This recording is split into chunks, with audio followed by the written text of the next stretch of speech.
Shalom, shalom frères et sœurs en Christ et bienvenue à la Rhapsodie du samedi 18 décembre 2021. Rhapsodie écrite par le pasteur Chris Oyakilome et la lecture vous est offerte par les vérités de l'évangile. Le thème d'aujourd'hui est la victoire chaque jour. Et le verset de Colossiens 3 verset 17 qui dit « Et quoi que vous fassiez, en parole ou en œuvre, faites tout au nom du Seigneur Jésus, en rendant par lui des actions de grâce à Dieu le Père. » Alléluia. Le pasteur Chris dit, Jésus dans Marc 16 verset 17 a dit, « En mon nom, ils chasseront les démons. » Je voudrais que tous les enfants de Dieu comprennent ce que cela signifie. L'autorité et la domination que nous exerçons en son nom. Lorsque vous parlez aux démons et aux situations au nom de Jésus, ils n'ont pas le choix. Ils doivent se conformer. Alléluia. Alors pensez-y à ce que nous lisons dans notre verset d'ouverture. Et quoi que vous fassiez, en parole ou en œuvre, faites tout au nom du Seigneur Jésus. Cela signifie que vous devez vivre votre vie au nom du Seigneur Jésus-Christ. Cela signifie simplement une chose, la victoire absolue pour vous tous les jours.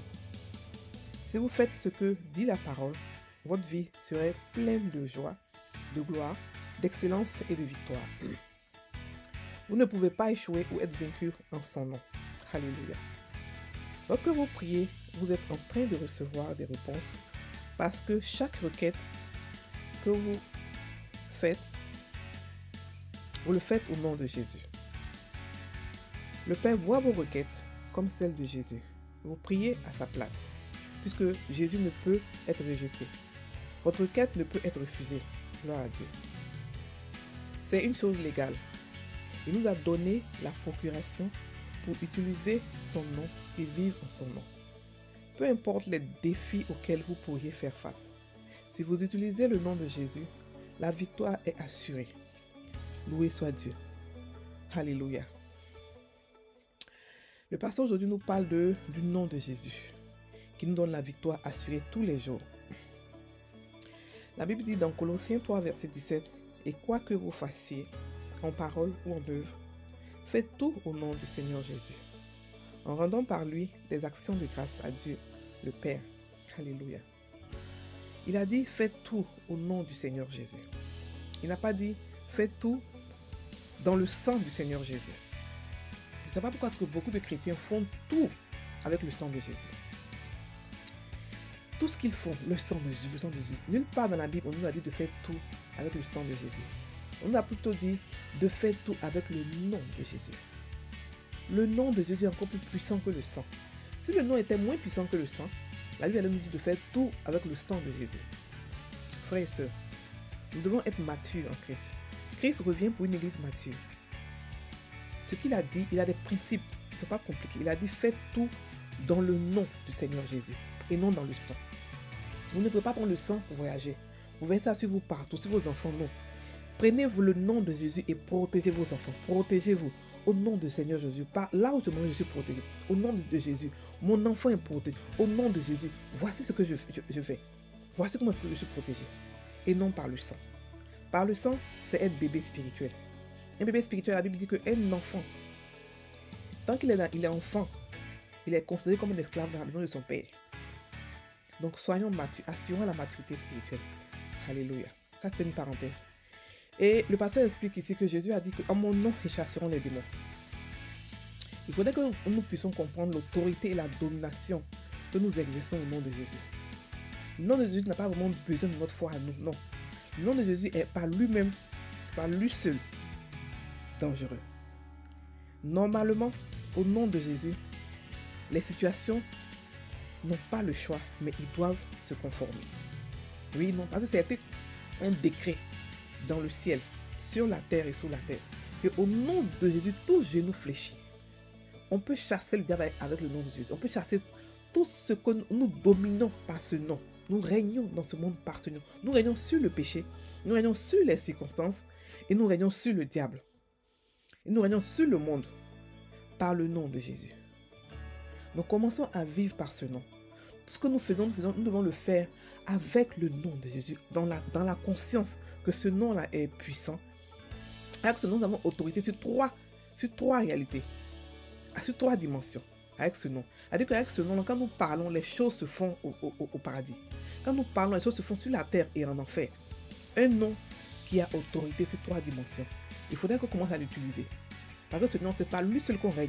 On ne règne pas par la prière, on règne par le nom de Jésus. Le nom de Jésus. C'est avec ça qu'on fait les décrets. C'est avec ça qu'on chasse les démons. C'est avec ça qu'on domine. Alléluia. Et lorsque nous prions au nom de Jésus, c'est comme si c'est Jésus lui-même qui prie. Alléluia. Nous prenons la place de Jésus parce qu'il nous a donné la procuration légalement. C'est le corps du Christ qui a légalement le pouvoir d'utiliser le nom de Jésus. Aucune autre personne, aucun autre humain, aucune autre création ne peut légalement utiliser le nom de Jésus. C'est à nous que Dieu a donné son pouvoir. Il a dit qu'il est à la tête et nous sommes le corps. Et il a assis dans les lieux élevés, au-dessus de tout nom, de tout ce que peut se nommer.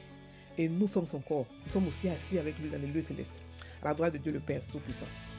Et le nom nous a été donné pour pouvoir vaincre, pour pouvoir dominer, pour pouvoir gagner, pour pouvoir chasser les démons, pour pouvoir prier, pour pouvoir prendre autorité, pour pouvoir faire des décrets, pour pouvoir régner et dominer.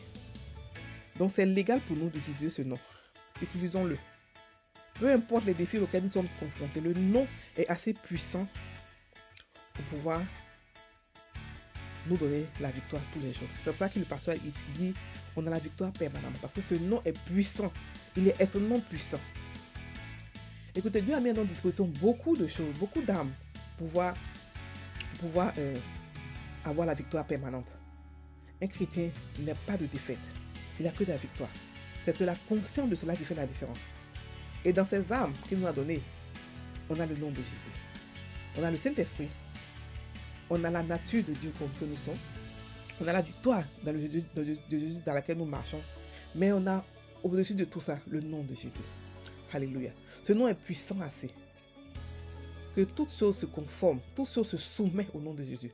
Et toutes choses sur la terre, sous la terre et sous la terre se conforment, se soumettent au nom de Jésus. Donc frères et sœurs, utilisez ce nom-là, ne vous découragez pas. Si vous ne voyez pas de changement, continuez à l'utiliser parce qu'ils n'ont pas le choix. Ils doivent se soumettre. C'est un nom qui a été décrété. Et les démons se soumettent, les choses se soumettent, les anges se soumettent au nom de Jésus. Donc, prenez le nom de Jésus et dominez sur votre monde. Dominez dans l'amour, mais dominez et régnez. Protégez ce monde, servez ce monde dans le nom puissant de Jésus. Alléluia. Ce nom nous garantit la victoire tous les jours. La victoire est assurée, elle est garantie à cause de ce nom. Alléluia. Nous allons maintenant prendre la confession. Au nom de Jésus, tout genou fléchit dans les cieux, sur la terre et sous la terre. Et toute langue confesse que Jésus-Christ est Seigneur. À la gloire de Dieu le Père. Je règne et domine triomphalement chaque jour, en vivant au nom de Jésus. Alléluia. Frères et sœurs en Christ, utilisez le nom de Jésus et marchez dans la victoire continue. Alléluia. Soyez bénis. Passez une très bonne journée.